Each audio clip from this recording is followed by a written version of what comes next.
Israeli हमले में शहीद ईरानी रहनुमा अली लारजानी, गुलाम रजा सुलेमानी और दीगर की अल्लाहु अकबर की सदाओं में नमाज जनाजा।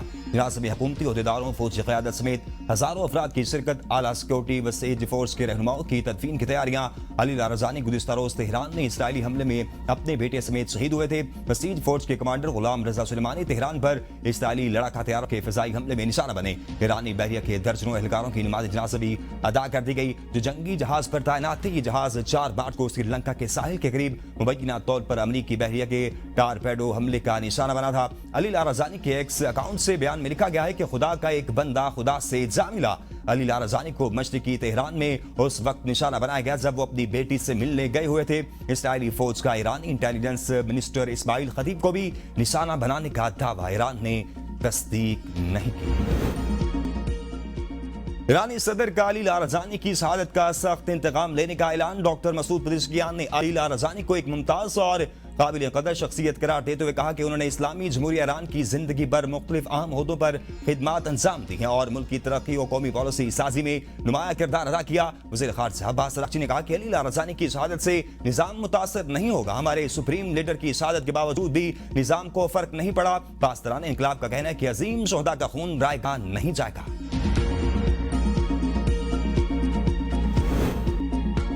अमेरिका और इसराइल के ईरान पर हमले जारी। पहली बार गैस फील्ड और इससे मुंसलिक तंसीबात को निशाना बनाया गया। ईरानी मीडिया के मुताबिक हमलों में ईरान की बड़ी साउथ पारस गैस फील्ड और इससे मुंसलिक तंसीबात को निशाना बनाया गया। करीबी इलाके असलविया में वाक़ तेल और पेट्रोकेमिकल तंसीबात भी हमलों की जद में आई। साउथ पारस गैस फील्ड ईरान और कतर के मुश्तरका कंट्रोल में है। कतरी वजारत ख़ारिजा की ईरान की गैस तंसीबात पर हमले की मसम्मत। कहा फरीकैन एहतियात से काम लें, आलमी कवानीन की पासदारी करें, ईंधन के बुनियादी ढांचे पर अमल के बाद ईरान का शदीद रद्द अमल। कहा सऊदीया, कतर और अमारात में तेल तंसीबात के करीब रहने वाले फौरी इलाका खाली कर दें। ईरान की मरकजी कमांड हजरत खातमुल अंबिया के तर्जमान ने खबरदार किया है कि अगर हमारे ईंधन, तवानाई, गैस और इक्तिसादी बुनियादी ढांचे पर अमरीकी और सहूनी हमले जारी रहे तो ईरान दुश्मन के तवानाई के मराकज़ को शदीद हमलों का निशाना बनाएगा। दुश्मन मुस्तकबिल करीब में ईरान की ताकतवर कार्रवाई के लिए तैयार रहें।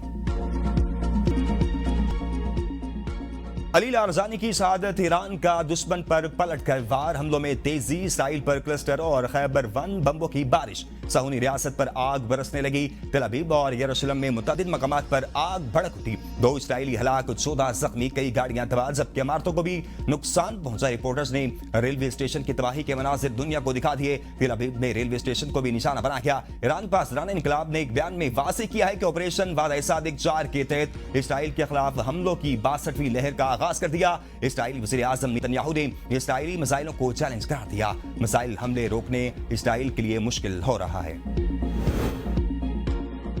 ईरान के खलीजी मुल्कों में अमरीकी अहदाफ पर हमले जारी। अमाराती वजारत दिफा के मुताबिक ईरान ने आज 13 मिसाइल और 27 ड्रोन हमले किए। जंग के आगाज से अब तक ईरान से दागे गए 327 ballistic missile, 15 cruise missile, 1700 drone को फिजा में ही तबाह कर दिया गया। हमलों के नतीजे में मजमूई तौर पर 8 अफराद हलाक हुए, जिनमें मुसल्लह फौज के 2 एहलकार और मुख्तलिफ ममालिक से ताल्लुक रखने वाले 6 शहरी शामिल है। इराकी दारहुकूमत बगदाद में अमरीकी सफारतखाने पर ड्रोन हमला।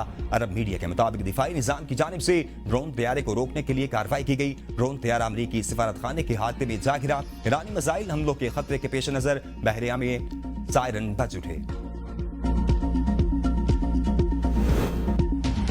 अमेरिका की तरफ से ईरान के ज़ेरे ज़मीन हथियारों की तबाही के लिए 5000 पाउंड के बंकर बस्टर का इस्तेमाल। ईरान ने अपने बहुत से हथियार जमीन की गहराई में छुपा रखे हैं। वाशिंगटन कोशक मीडिया रिपोर्ट्स के मुताबिक अमेरिकी सेंट्रल कमांड ने यह वाज़ेह नहीं किया कि आपदा हुर्मुज़ के करीब ईरानी साहिली पट्टी पर मिसाइल बराकस पर कौन से बम इस्तेमाल किए गए हैं। कौमी इम्कान है कि अमेरिका ने ईरान में GBU-72 का इस्तेमाल किया हो। 2021 में पहली बार आजमाया जाने वाला ये बम दुरुस्त निशाना लगाने वाला हथियार है जो सैटेलाइट और एयरसेल नेविगेशन सिस्टम की मदद से हदफ तक पहुंचता है। सऊदी अरब, कतर और तुर्किया की दरख्वास्त पर ऑपरेशन गज़ब बिल हक को आर्जी तौर पर रोक दिया गया। वज़ीर इत्तलात अता तारड़ के मुताबिक ईद उल फितर के पेश नजर 23 और 24 मार्च की दरमियानी शब तक कार्रवाइयां रोक रहे हैं। किसी भी दहशतगर्दी की सूरत में ऑपरेशन फौरी तौर पर दोबारा शुरू हो जाएगा।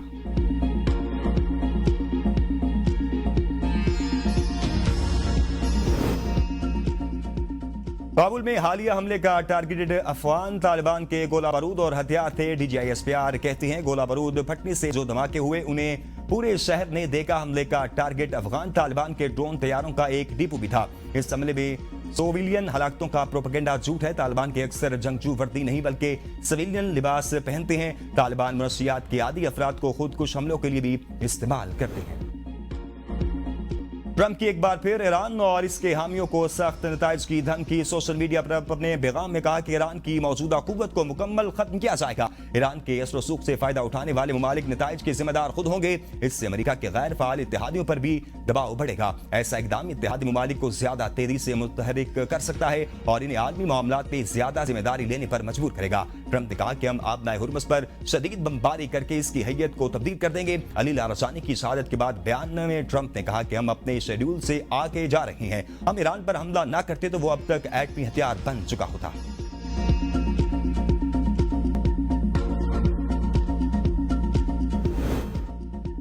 अली लारजानी की सिक्योरिटी में गफलत ने इस्राइली इंटेलिजेंस को निशाना बनाने का सुराग फराहम किया। इबरानी चैनल के मुताबिक इस्राइली फौज ने अली लारजानी का सुराग लगाने के लिए बड़े पैमाने पर वसाइल इस्तेमाल किए। रिपोर्ट के मुताबिक अली लारजानी से एक संगीन गलती हुई जिसे इस्राइली हुक्काम ने सिक्योरिटी तकब्बुर करार दिया और यही उनके मकाम तक पहुंचने का अहम जरिया बनी। अली लारजानी अवामी सतह पर रैलियों में शरीक हुए और मीडिया इंटरव्यूज देते रहे, जिससे इंटेलिजेंस इदारों को इन्हें डिजिटल और बसरी तौर पर ट्रैक करने में आसानी हुई। फैसला कुन मालूमात गुज़िश्ता पीर को सामने आई जब उन्हें एक खुफिया अपार्टमेंट में दाखिल होते देखा गया। मौजूद रहेंगे। बानी पीटीआई की मुतासरा आंख के तिब्बी मुआयने के लिए मेडिकल टीम का अडालिया जेल का दौरा। तिब्बी मुआयना मुकम्मल। मुआयना बुशरा बीबी की मौजूदगी में किया गया। टीम में माहिरीन अमराज़ चश्म डॉक्टर नदीम कुरैशी, डॉक्टर आरिफ और प्रोफेसर अख्तर अली बंदेशा समेत 4 डॉक्टर्स और तिब्बी अमला शामिल था। मेडिकल टीम को कमिश्नर इस्लामाबाद की जानिब से अदालती हुक्म पर तश्कील दिया गया। खुसूसी इलाज से लैस मेडिकल टीम एम्बुलेंस गाड़ी भी हमरा लाई। मेडिकल बोर्ड की जानिब से मुकम्मल रिपोर्ट जल्द चीफ कमिश्नर को पेश की जाएगी। बानी पीटीआई को अस्पताल मुंतकिल करने या ना करने से मुतल्लिक सिफारिशात भी दी जाएंगी। वज़ीर इत्तेहाद अता तारड़ कहते हैं कि बानी के बच्चों को पाकिस्तान आने की इजाजत है। मैकोप पर बानी के बच्चे पाकिस्तान आ सकते हैं, इन्हें वीजे की जरूरत नहीं है। कम आमदनी वाले तबके के लिए सस्ते घरों की फराहमी तरजीह करार। वजारत हाउसिंग एंड वर्क्स के इजलास में वज़ीर आज़म शहबाज शरीफ की आम आदमी को हाउस फाइनेंस की सहूलत पहुंचाने के हवाले से अमल इक़दामात की हिदायत। इजलास में रियल स्टेट रेगुलेटरी अथॉरिटी के क़याम का फैसला। रेलवे ट्रेन कमेटी इजलास में वज़ीर आज़म की फ्रेट सर्विसेज को मजीद बेहतर बनाने की हिदायत। कहा ईंधन बचत के लिए माल बर्दारी में रेलवे का इस्तेमाल नागुज़ीर है। अवामी सहूलियात की बेहतरी हुकूमत की तरजीहात में शामिल है। माशी और सनती तरक्की के लिए इंफ्रास्ट्रक्चर की पायदार बुनियाद पर तामीर की जरूरत है। ब्रीफिंग में बताया गया कि रेलवे की फ्रेट सर्विस में इस साल 21% इजाफा मुतवक्के है। प्राइम मिनिस्टर रमजान पैकेज 2026 के तहत 79% मुस्तहिक अफराद को अदायगियां कर दी गई हैं। वज़ीर आज़म का मुस्तहिकीन को रकूम की शफाफ तरीके से फराहमी पर तमाम मुतल्लिका इदारों को शानदार खराज तहसीन।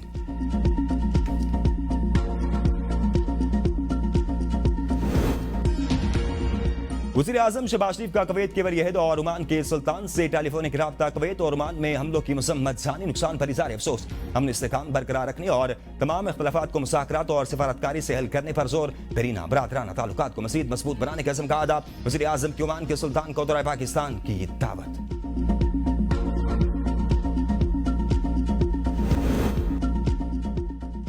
बलूचिस्तान में सिक्योरिटी फोर्सेस की बड़ी कामयाबी। कलअदम दहशतगर्द तंजीम BLA की खातून खुदकुश बमबार को गिरफ्तार कर लिया। 19 साल के खुदकुश बमबार का ताल्लुक खुजदार की तहसील ज़ाहरी से है। मुलजिमा जुलाई 2025 में कलअदम BLA में शामिल हुई।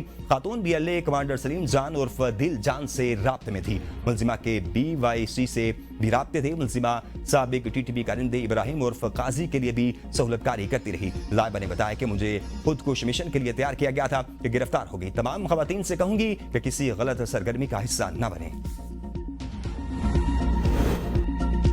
बलोच गैरतमंद कौम। अफगानिस्तान दहशतगर्दों के लिए महफूज पनाहगाह है। बलोच कौम को सोचना पड़ेगा कि इन्हें लाहासिल जंग की जानिब धकेल दिया गया। बलोचियत के नाम पर बलोचों को गुमराह किया जा रहा है। वज़ीर आला मीर सरफराज बुगटी की प्रेस कॉन्फ्रेंस। कहा दहशतगर्द बलोच खवातीन का इस्तेसाल कर रहे हैं। बलोचिस्तान की अवाम हुकूमत से खुद हसास मालूमात शेयर कर रही है। सिक्योरिटी फोर्सेस ने बलोचिस्तान को महफूज बनाया। तमाम सिक्योरिटी फोर्सेस के एहलकार मुबारकबाद के मुस्तहिक हैं। बलोचिस्तान के लोग अब दहशतगर्दी को कबूल नहीं करते। बशीर ज़ेब एंड कंपनी और BLA ने खवातीन के एहतराम को नुकसान पहुंचाया।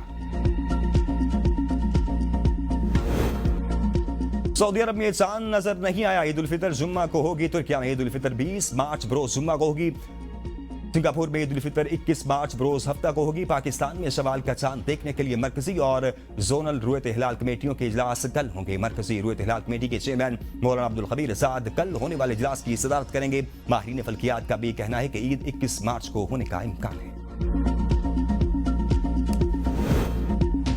हुकूमत पंजाब ने ईद उल फितर की 3 छुट्टियों का ऐलान कर दिया। जुमेरात, जुम्मा और हफ्ते को ईद उल फितर की छुट्टियां होंगी। खैबर पख्तूनख्वा में भी ईद पर 3 तातीलात होंगी। विफाक ने ईद पर 2 छुट्टियों का ऐलान कर दिया। इतवार को मामूल की हफ्तावार छुट्टी होगी। पीर को विफाकी हुकूमत की जानिब से 23 मार्च योम पाकिस्तान की छुट्टी है।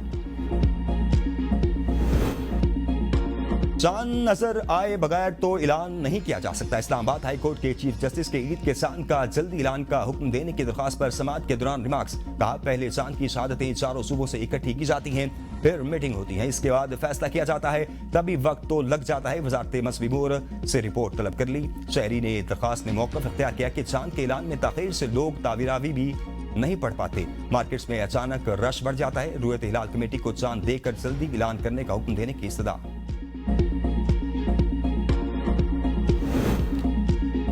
वज़ीर आला पंजाब मरियम नवाज से चीन के कौंसल जनरल की मुलाकात। वज़ीर आला ने दौरा चीन की दावत कबूल कर ली। स्ट्रेटेजिक ताउन, सी पैक के फरोग, दिफाई ताउन और दीगर ममालिक के साथ कशीदगी कम करने में चीन के किरदार पर इज़हार तशक्कुर। पंजाब हुकूमत और चीनी कौंसल खाने के साथ मिलकर इक्तिसादी और सकाफती तबादलों को वुसअत देने, तिजारत, इंफ्रास्ट्रक्चर, तवानाई और इंफॉर्मेशन टेक्नोलॉजी के शोबों में 2 तरफा ताउन बढ़ाने पर इत्तेफाक। वज़ीर आला पंजाब मरियम नवाज का ईद पर जायद किराया वसूली पर क्रैकडाउन का हुक्म। तमाम इजला में अमल दरामद यकीनी बनाने के लिए जरूरी इक़दाम की हिदायत।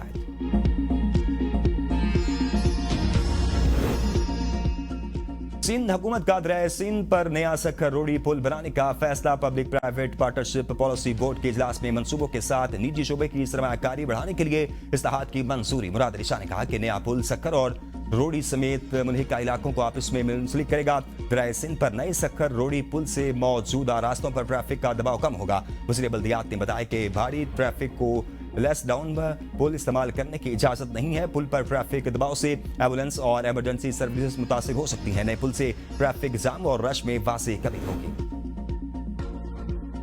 सिक्योरिटी खदशात। वज़ीर आला खैबर पख्तूनख्वा सुहेल खान अफरीदी के security staff, special branch squad और CM हाउस सिक्योरिटी एहलकारों को